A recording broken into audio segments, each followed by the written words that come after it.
저희가 지난주에 누가복음 말씀 중에서 하나님 나라의 주제를 가지고 예수님하고 바리새인들이 주고받는 대화를 같이 나눴었습니다. 예수님의 메시지는 일관돼요. 모든 복음서가 하나의 주제를 이야기합니다.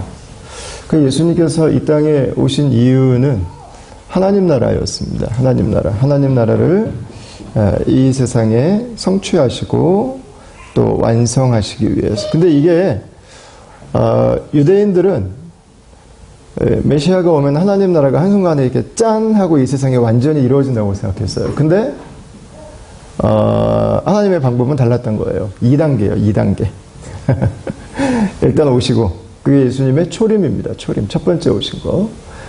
오셔서 십자가에 죽으셔서 죄와 사망의 권세를 정복하시고 그 다음에 하나님의 나라를 완성하지 않으셨어요. 완성할 때까지는 시간을 두셨어요.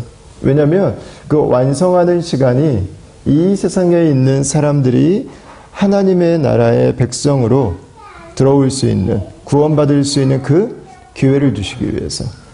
그러니까 이걸 우리가 이 역사를 나누면서 예수님 중심으로 역사를 나누면서 하는 말이 뭐냐면 이걸 교회 시대라고 그래요. 교회 시대. 성령 시대. 성령께서 교회를 통해서 이 예수 그리스도의 복음을 온 세상의 열방에 증거하는 바로 그런 시대입니다. 그럼 지금 우리는 어디 살고 있어요? 바로 그 교회 시대. 예. 이미 시작됐어요. 그런데 아직 완성되진 않았어요. 우리는 지금 그 때를 살아가고 있습니다. 이게 우리가 서 있는 역사의 자리예요. 이걸 이해하는 게 왜 중요하냐면 내가 누군지를 알 수 있고요. 우리가 어떤 부르심이 있는지를 알 수 있습니다. 이걸 이해해야. 그냥 역사가 무한정 가는 것이 아니구나. 언젠가는 주님께서 이 세상의 역사를 완성하실 때가 있구나. 구원을 완성하실 때가 있구나. 완성은 두 가지잖아요. 구원과 심판이에요. 지난주에 말씀 나눈 것처럼. 그 안에서 우리가 이제 어떤 삶을 살아야 될까? 우리의 부르심은 무엇인가? 이거에 대한 정리가 좀 될 수 있죠. 그래서 여러분, 기독교는요, 정적인 종교가 아니에요. 물론 내적인 평안, 우리의 영혼을 위한 수양, 이런 게 다 있죠. 그러나 기독교는 정적이지 않아요. 내 마음의 고요함, 이런 게 기독교의 중심이 아니라고요. 그거는 하나님께서 우리에게 하나님의 나라, 예수님 안에 있는 하나님의 나라를 통해서 주신 그 수많은 은혜 중에 하나예요. 복음은 오히려 동적이에요. 동적이에요. 움직이는 거라고요. 역사는 멈춰있지 않다고요. 움직이는 거라고요. 역사는 끝도 없이 흘러가지 않는다고요. 역사는 목적지를 향해서 움직이고 있다고요. 하나님은 그 자리에 가만히 서 있는 망부석이 아니라고요. 하나님은 일하시는 분이라고요. 구원하기 위해서. 하나님의 백성들이 하나님의 자녀의 삶으로 회복시키기 위해서.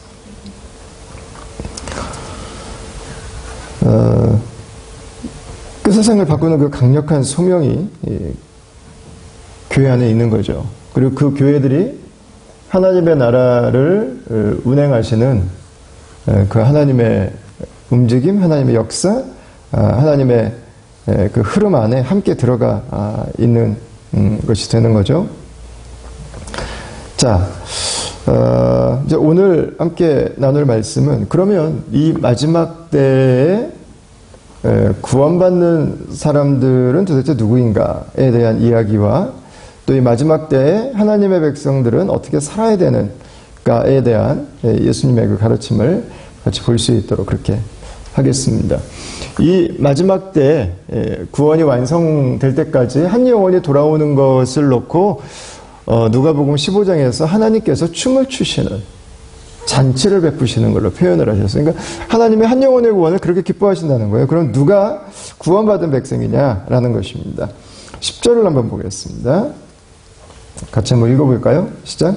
두 사람이 기도하러 성전에 올라가니 하나는 바리새인이요 하나는 세리라 이렇게 얘기했습니다. 자, 두 사람이 성전에서 기도합니다. 근데 바리새인들의 기도를 한번 보시죠. 11, 12절입니다. 한번 읽어보겠습니다.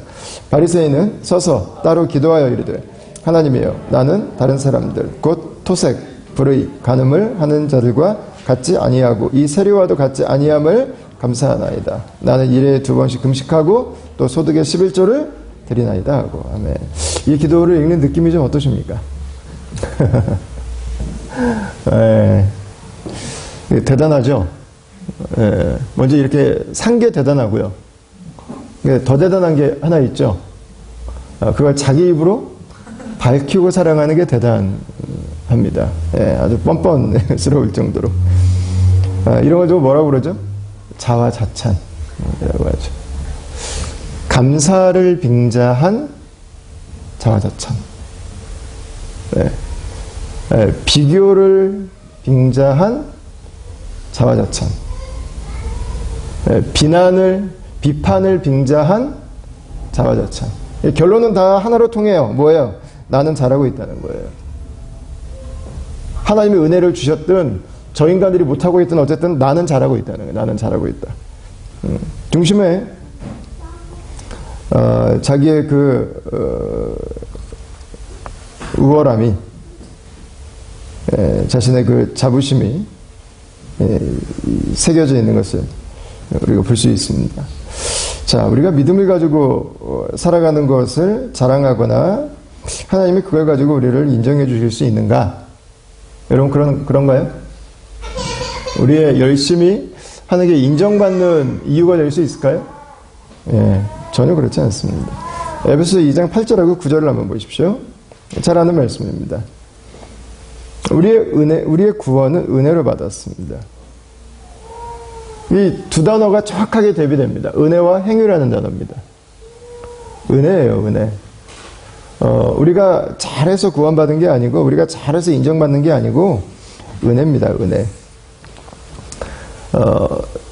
우리가 잘 행하는 것도 은혜예요. 여러분, 우리가 말씀을 잘 지키면 복은 누구에게 와요? 우리가 말씀 지키면 하나님이 복 받으세요? 복은 누구에게 와요? 우리에게 오죠. 말씀 안 지키는 것들 말씀 지키게 하려고 하나님이 얼마나 골치 아프셔야 돼요. 그 고생을 하나님이 왜 하세요? 포기하지 않으시고. 우리 복 받게 하려고 하는 거예요. 우리 잘 되게 하려고, 우리 잘 되게. 말씀 지키면 유익은 우리죠. 세상의 방식으로 가서 깨져봐야 손해는 나지. 하나님 뭐가 아쉬워요. 말씀 따라 사는 것도 내가 아무리 말씀 안에서 잘 살아도 결국 유익은 나라고요. 덕이라고요. 율법도 은혜예요. 예. 내가 사는 것도 은혜라고요. 하나님이 우리에게 말씀해 주시지 않았다면 못 살아요. 못 살아. 근데 그걸 가지고 하나님에게 내세울 게 우리는 없어요. 그럼 유대인들은 구원이 은혜라고 하는 걸 몰랐나? 몰랐을까요? 몰랐을까요? 알았을까요? 일부 혹시 녹화하나요, 오늘?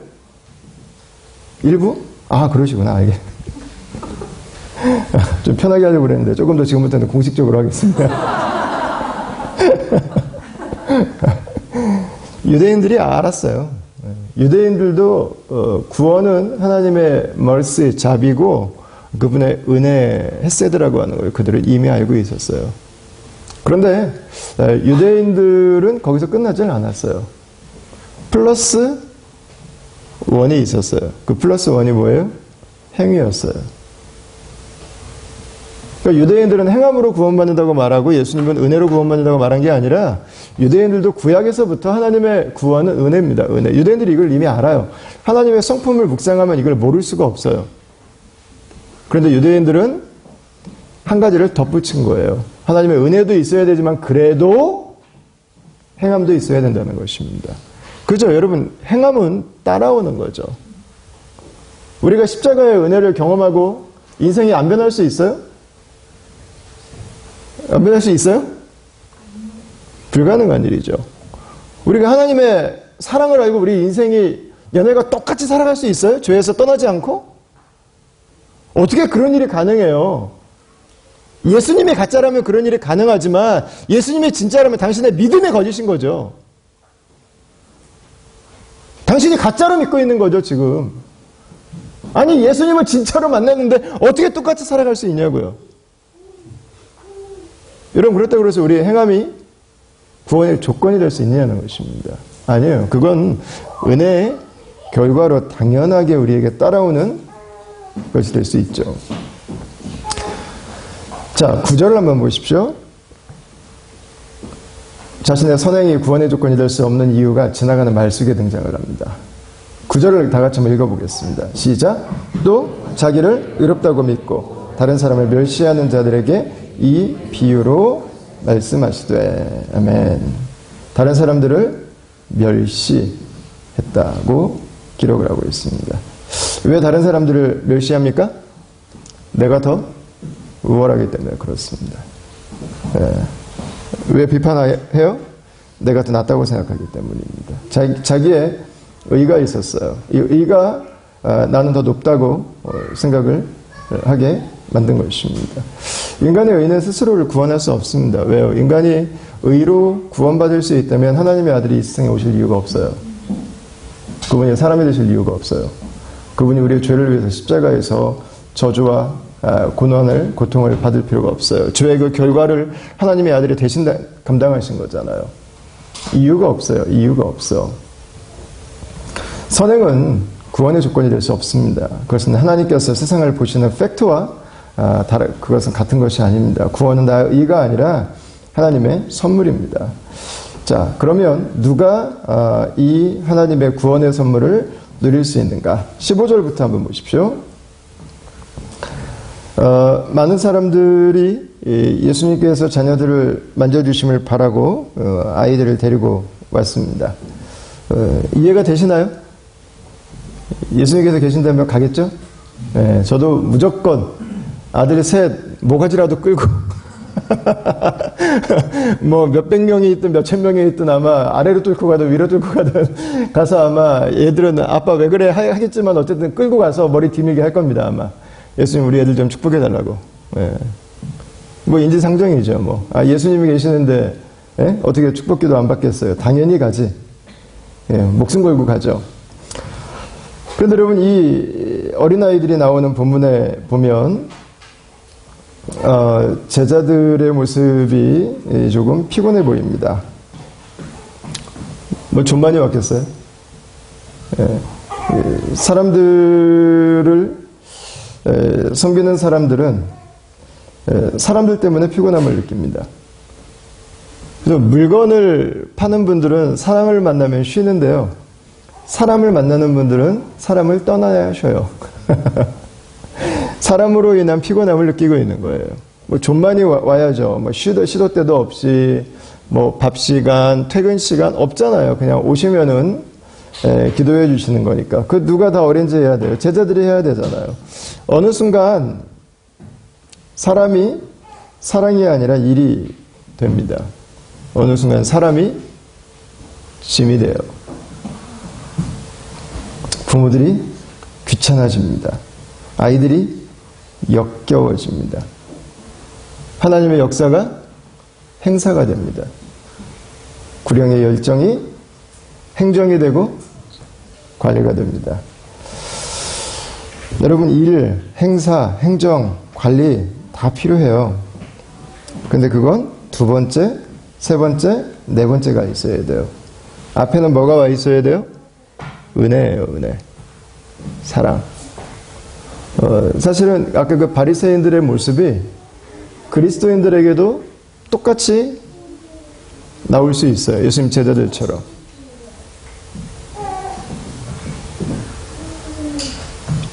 주님께서 나에게 주신 은혜에서 멀어지면은요, 그냥 다 일해요, 다 일. 귀찮아 죽겠다. 그냥 다 피곤해요.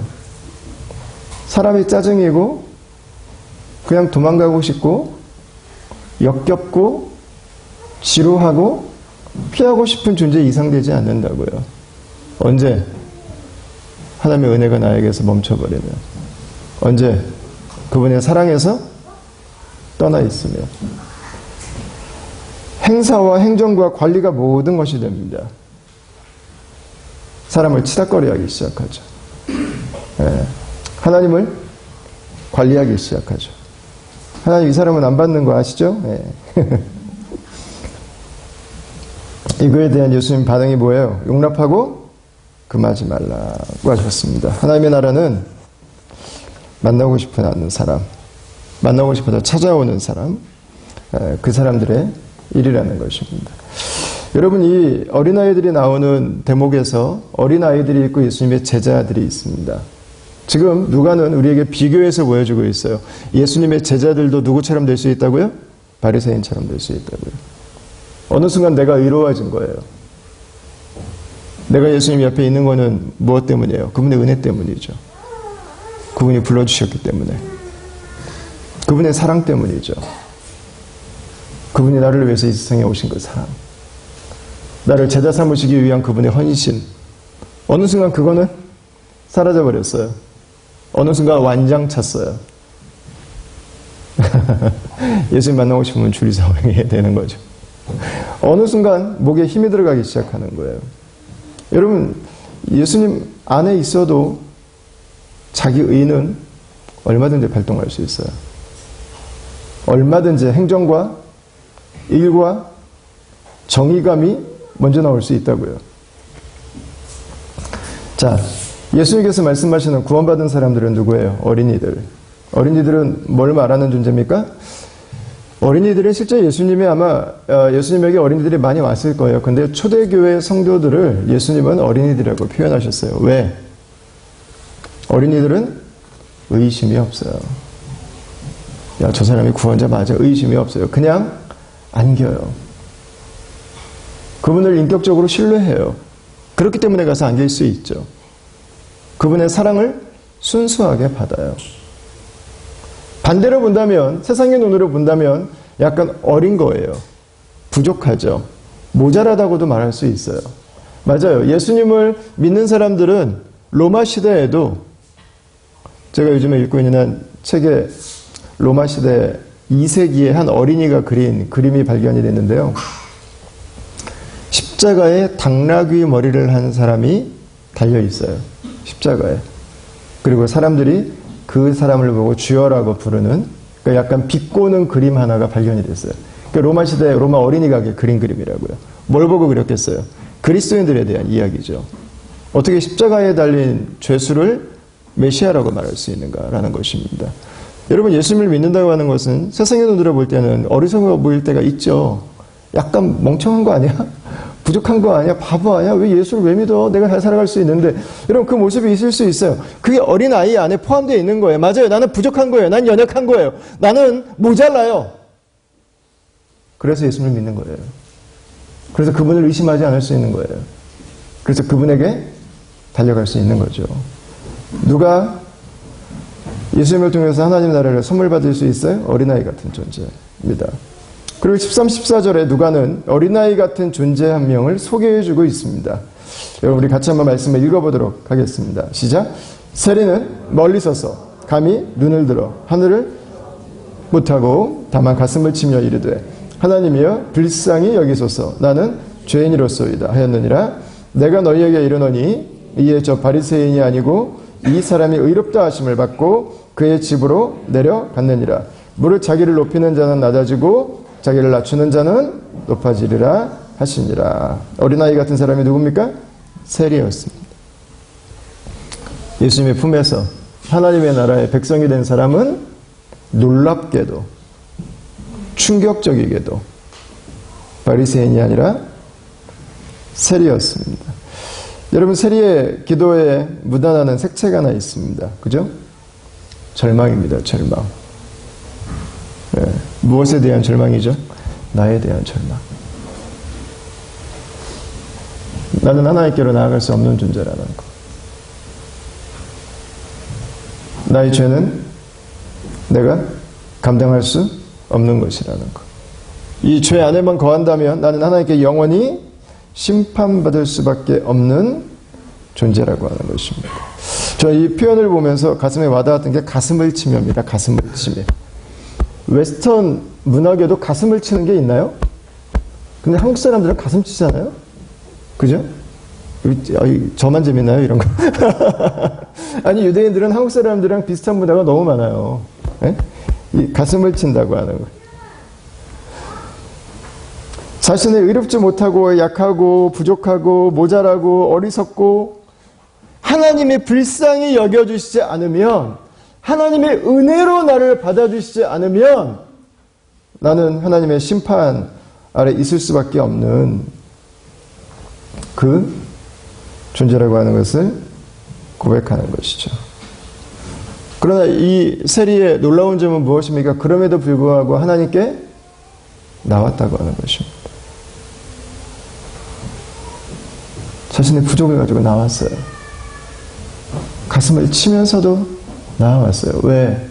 나를 받아주실 하나님을 알기 때문에. 여러분, 이 모습은 우리가 예수님을 처음 만날 때의 모습과 같습니다. 나의 죄와 하나님을 향한 거절과 나의 그 억센 본성들과 세상을 사랑했던 그 마음들을 아시면서도 불구하고 나를 기다려주셨던 주님, 내 인생을 추적해 주셨던 주님, 나에게 사랑한다고 말씀해 주신 그 주님. 여러분, 그 주님 앞에서의 우리의 기도와 같은 것입니다. 그 사람이 바로 어린아이예요. 여기서 우리는 회개가 무엇인지를 배웁니다. 여러분, 회개는 뭐예요? 하나님께서 나를 보듯이 나를 보기 시작하는 것. 그게 회개하는 것입니다. 회개는 우리를 더 악한 놈으로, 우리를 더 나쁜 놈으로 몰아붙이는 메조키즘이라고 그러나요? 그 자기를 더 학대하는, 자기를 더 자학하는 과정이 아닙니다. 회개라고 하는 것은 하나님께서 나를 바라보시는 그 아픔으로 나를 보기 시작하는 거예요. 하나님이 없는 삶의 고통, 하나님의 거절한 삶의 그 무너짐, 하나님이 없는 삶의 소망 없음. 여러분, 그걸 보는 것입니다. 하나님이 아니시면 나에게 소망이 없구나. 하나님이 아니시면 우리 가족에게 기댈 것이 없구나. 하나님이 아니시면 이 사회가 새로워질 수 있는 가능성이 없는 것이구나. 여러분, 그 하나님이 없는 고통을 보고 그 눈물을 보고 하나님께로 나와서 그분의 도우심을, 그분의 은혜를 기대하는 것, 그분과 함께 살아가기 시작하는 것, 이게 회개죠. 아마 저와 여러분들이 다 그 과정들을 거쳐서 그리스도인이 되고 또 하나님 나라 백성이 되었다고 믿습니다. 그래서 저희가 이렇게 그리스도인으로 살아가고 있는 거고요. 그런데 우리 삶은 거기서 멈추지 않습니다. 그리스도인이 됐으니까 이제부터는 오케이, 인조이 하나님 나라를 기뻐하고 즐거워하고 주님 오실 날을 사모하면서 아름답게 예쁘게만 살아갈 수 있는가? 안타깝게 그렇지 않습니다. 1세기에 예수님의 복음과 예수님의 십자가와 부활 또 오순절의 성령의 강림 이후에 초대교회가 직면했던 현실은 그렇게 아름답고 멋지고 놀랍지만은 않았습니다. 그들은 믿음을 가지고 살아간다고 하는 것이 오히려 세상에서 더 거치는 것이 되었습니다. 세상 사람들은 겪지 않아도 되는 마음의 갈등을 겪게 됐습니다. 가정의 불화를 만들어냈습니다. 여러분, 쉽지 않았다고요. 우리가 하나님 나라 백성으로 살아간다고 하는 것은 어려운 일입니다. 현실은 우리의 믿음과 역류할 때가 더 많습니다. 현실은 우리의 믿음을 지지할 때보다는 포기할 것을 요구할 때가 더 많습니다. 초대교회 성도들은 유대인들에게 핍박을 당하고 그리고 로마에서 핍박을 당하면서 300년이 넘는 시간들을 보냈습니다. 여러분, 오늘날도 우리 마찬가지잖아요. 우리가 그리스도인으로 살아가면서 우리가 하나님 나라를 구하고 주님 다시 오실 날들을 마음에 품고 살아가지만 여러분, 세상의 역풍은 여전히 존재합니다. 복음을 전하기 위해서 마음을 갖지만 세상에 주는 핍박이 아니라 서구사회의 무관심은 우리를 더 큰 절망으로 몰아넣습니다. 이제는 전 세계 장소를 가리지 않고 소프트 타켓을 대상으로 일어나는 테러는 호주에 살고 있지만 오페라 하우스가 왠지 멀리 있어야 될 것 같은 두려움들을 우리에게 만들어 내고 있습니다. 한 남자와 한 여자로 이루어진 가정을 지지하는 견해 자체가 비판을 받고 있습니다. 술과 마약과 도박과 성적인 유혹에 대해 손안에까지 들어와 있습니다. 새로운 기술들이 너무 많이 발전해요. 99%의 사람들은 1%의 사람들이 만들어낸 것을 사기 위해서 수입의 대부분을 소모하면서 점점 더 재정의 어려움들을 겪는 사회 속으로 우리는 들어가고 있습니다. 여러분, 점점 더 힘들어요. 복음 안에서 우리가 살아간다고 하는 것이. 세상은 너무 가깝게 보이고 하나님 나라는 너무 멀리 있는 것처럼 보입니다. 우리가 믿음을 가지고 살지만 1세기의 이 상황은 우리가 별로 그렇게 다른 것 같지 않습니다. 그들에게 예수님이 하시는 말씀이 1절입니다. 자, 1절 말씀을 같이 한번 읽어보겠습니다. 시작. 그들에게 항상 기도하고 낙심하지 말아야 할 것을 비유로 말씀하여. 아멘. 여러분, 예수님이 다시 오실 때까지 하나님 백성들은 어떻게 살아야 되는가? 따라합시다. 항상 기도하며 살아야 합니다. 이게 예수님이 주시는 처방전이에요. 세상에 하나님이 안 계신 것 같은데, 하나님 없는 사람들이 득세하는 것 같은데, 믿음이 점점 수세에 몰리는 것 같은데, 주님 다시 오시는 그날을 기다리는 주의 백성들은 어떻게 살아야 합니까? 여러분, 예수님의 처방전은 그렇게 복잡하고 어렵지 않습니다. 기도하라는 것입니다. 그것도 항상 기도하라는 것입니다. 왜 항상 기도할 수 있어요? 하나님이 항상 나와 함께 계시기 때문에. 항상 기도할 수 있는 거예요. 그 메마른 곳에서 홀로 있지 않다고요. 그 고통스러운 곳에서 홀로 있지 않다고요. 기도할 수 있다고요. 예. 오늘 아침에 눈 뜨자마자 기도하신 분. 눈 뜨자마자. 예, 겸손하셔가지고 안 되시는 건가요? 예. 예배 드리러 오시기 전에 예배를 위해서 기도하고 오신 분. 감사합니다. 이렇게 많은 분들이. 예. 예. 따라합시다. 나는 낙심할 준비가 다 돼 있습니다. 큰일 났습니다, 이거.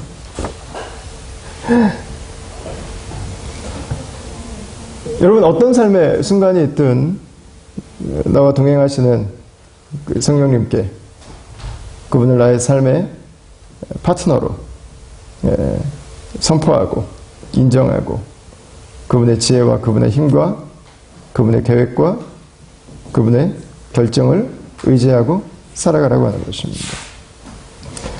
기도하지 않으면 어떤 일이 일어나요? 낙심합니다. 영어 성경으로는 낙심한다고 하는 것을요, give up이라고 그랬어요. 기도하지 않으면 어떻게 살아요? 세상적으로 살아요.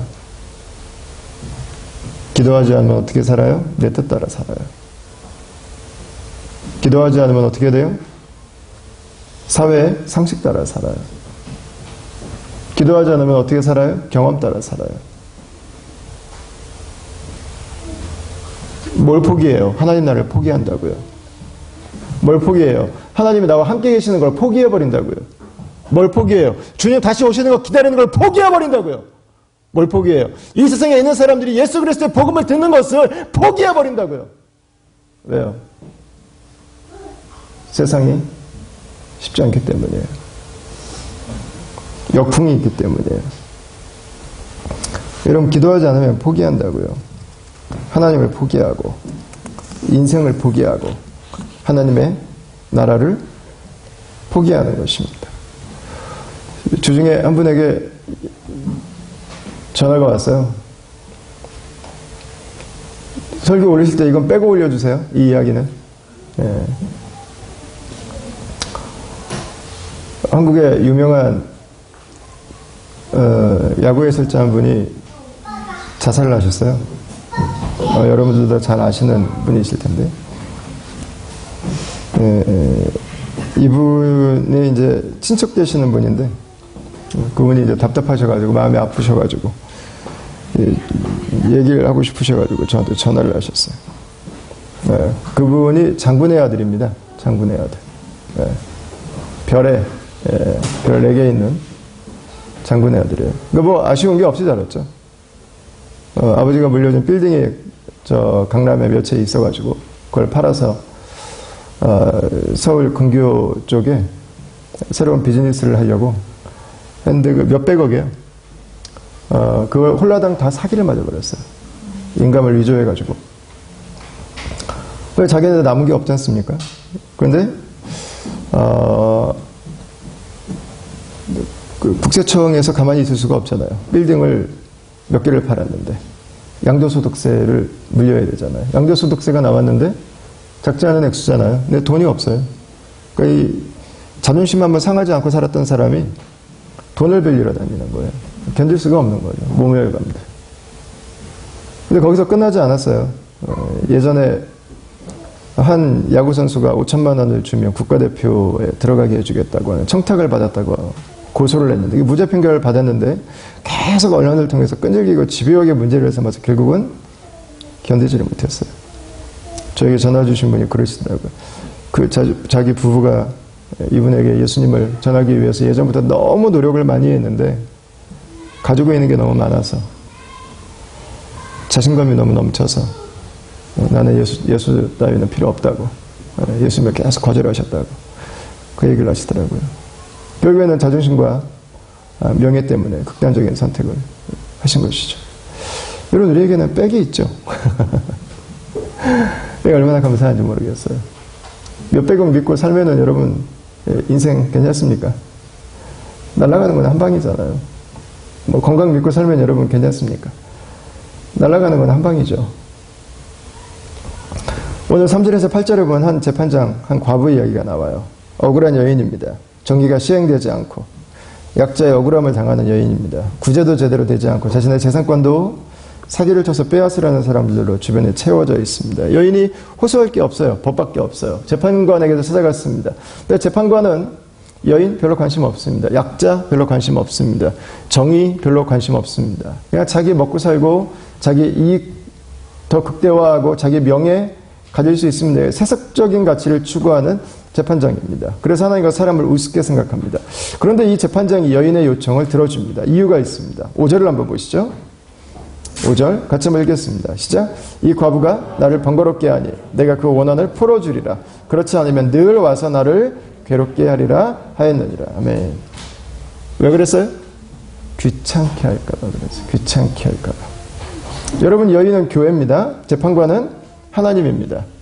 우리가 이제 악한 청지기 비유에서 말도 안 되는 예수님의 비유를 어떻게 이해해야 되는지를 이제는 배웠습니다. 악한 재판관도 하물며 아무 힘이 없는 여인이 나와서 끈질기게 의를 구할 때 반응을 보였는데, 하늘에 계신 우리의 아버지께서 그분의 연약한 어린아이 같은 자녀들이 나와서 기도하고 구할 때 응답하시지 않겠느냐는 것입니다. 하나님 백성들의 억울함을 하나님이 그냥 넘어가시겠냐는 거예요. 하나님 백성들이 당하는 그 불의를 하나님이 그냥 놔두시겠냐고 하는 것입니다. 그 하나님께서 지난주에 말씀 나눴던 것처럼 예루살렘에 하나님의 공의를 보여주셨고 로마에 하나님의 공의를 보여주시고, 여러분, 이 세상을 살아가는 그분의 백성들에게 하나님께서 옳다고 하는 하나님의 역사가 이 세상 가운데 반드시 나타난다고 하는 것에 대해서 말씀하실 거라는 거죠. 여러분, 그래서 예수님은 하나님 백성들에게 이 세상의 가치, 라이프 스타일에 길들여가지 말고, 인본주의적인 사고에 무너지지 말고 계속해서 하나님의 자녀로 그분의 도우심 가운데 그분의 나라를 기대하면서 그분의 구원을 바라보는 자들로 믿음의 승리를, 역사의 이김의 날을 바라보도록 살기 위해서 기도하라고 말씀하신 것입니다. 여러분, 어떻게 기도해야 될까요? 세 가지로 짤막짤막하게 좀 나누도록 하겠습니다. 첫 번째, 끊임없이 기도하는 것입니다. 7절을 다시 한번 보십시오. 같이 한번 읽어보겠습니다. 하물며 하나님께서 그 밤낮 부르짖는 택하신 자들의 원한을 풀어주지 아니하시겠느냐. 그들에게 오래 참으시겠느냐. 아멘. 밤낮 부르짖는 자들. 끊임없는 기도입니다. 끊임없는 기도. 여러분, 끊임없이 기도하십시오. 여러분들의 삶에 기도가 무너졌다면 가볍게 넘어가지 마세요. 무슨 일이 있다면 계산기 먼저 두드리고, 무슨 문제가 있다면 사람 만나서 해결하려고 하는 게 내 몸에 익숙하게 배어 있다면 이런 오늘 말씀을 기억하십시오. 하나님의 백성들의 기도를 통해서 하나님은 역사하신다고 하는 것입니다. 교회는 주님 오실 때까지 위기 앞에 있을 거예요. 문제 앞에 있을 거예요. 우리가 복음을 위해 살아가는데, 하나님의 나라를 구하고 살아가는데 문제가 없을 수 없습니다. 그래서 요한계시록에서는 이 지상에 존재하는 교회를 전투하는 교회로 표현을 하고 있습니다. 교회는 세상과 전쟁이에요. 하나님의 계속되는 공급이 있어야 돼요. 그래야 교회는 그 전쟁을 수행해 나갈 수 있습니다. 나의 힘으로만 이길 수 있는 전쟁이 아니에요. 백전백패예요. 그거는 이미 패배한 전쟁이에요. 여러분 다시금 주님께로 나아가야 됩니다.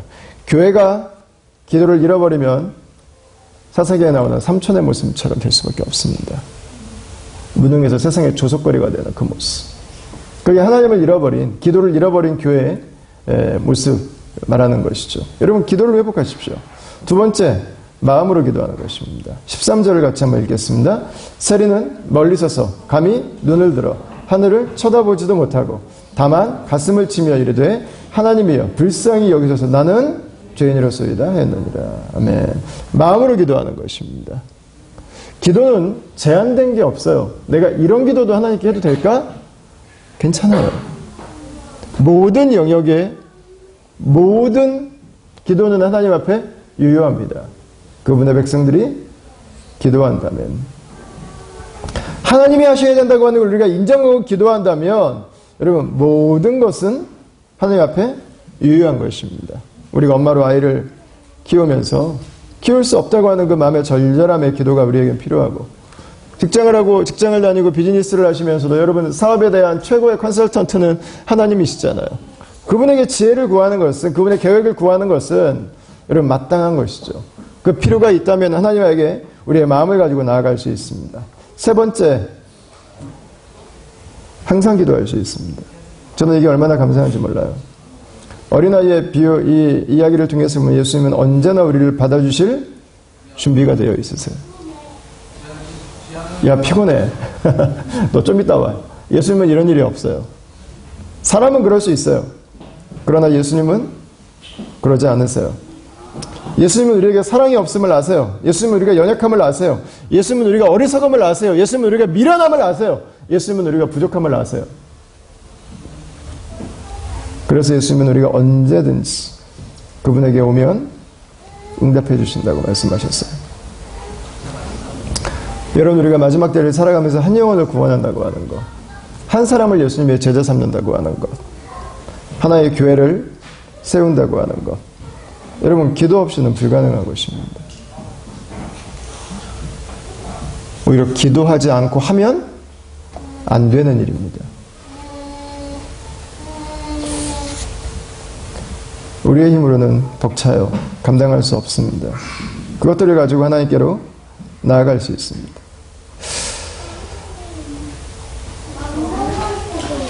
이번 주에 일본에 있는 이춘교 선교사한테 기도 편지가 나왔는데, 새로운 일본에서 사역이 지금 너무 건강하게 사역을 잘하고 있는데, 기도 편지 내용 중에 저에게 너무 감동을 주는, 내 참 자랑스러운 친구가 옆에 있구나라는 생각을 했어요. 편지 내용 중에 일부가 이런 내용이 있었습니다. 모든 사역은 믿음의 사역이 되어야 합니다. 산술적인 숫자에 의한 접근이 아니라 신앙을 통한 접근이 되어야 한다고 생각했습니다. 뒤에 쭉 있는데, 하나님께서 주신 마음을 가지고 자신의 부르심을 따라서 척박한 일본 땅에서 팀을 이뤄서 함께 사역을 해가면서 한 영혼 두 영혼 보내주시고, 이제는 감당할 수 없는 사이즈가 돼서 일본에서 이 중개된 채로 있으면서 이제는 건물을 구입해야 되는 상황이 왔나 봐요. 그래서 이걸 가지고 아무것도 없는 데서 또 기도를 시작했는데, 이거를 건물을 하자니 액수가 너무 크고, 그래서 이걸 어떻게 해야 되나 그랬는데, 한 분이 기도 제목을 물어보시고 그 다음에 계좌로 1,000만 원을 헌금해 주셨대요. 그것을 믿음의 사인으로 받아들여서 그걸 우리 선교사님들하고 같이 기도하면서 준비하기로 했다고. 저에게 기도해달라고. 이런 부탁이 왔어요. 여러분, 하나님 나라의 백성으로 사는 것은 쉽지 않습니다. 이성만 가지고 살면 할 수 있는 게 없습니다. 세상의 법칙으로만 간다면 교회는 무능합니다. 기도하지 않으면 버틸 수 없습니다. 기도하지 않으면 나아갈 수 없습니다. 기도하지 않으면 이길 수 없습니다. 기도하지 않고 있다면 무너져 있는 것입니다. 기도하지 않고 있다면 하나님과 함께 살아가는 삶을 포기하고 있는 것입니다. 그러나 기도한다면 세상이 떨기 시작할 것입니다. 기도한다면 세상이 하나님의 역사를 보기 시작할 것입니다. 기도한다면 불가능이 가능으로 변화되는 그 현장에 한복판에 서 있는 특권을 누리게 될 것입니다. 사랑하는 다음 가족 여러분, 기도하며 살기를 바랍니다. 아침에 눈을 떠서 주님의 이름을 부를 수 있기를 바랍니다. 무너졌던 기도들이 있다면 다시 회복하십시오. 흐려진 영성이 있다면 다시금 주님을 붙잡으십시오. 여러분, 기도함으로 하나님의 나라를 간신히 살아가는 것이 아니라 넉넉하게 살아가는 주의 백성들이 될 수 있기를 주의 이름으로 축원합니다.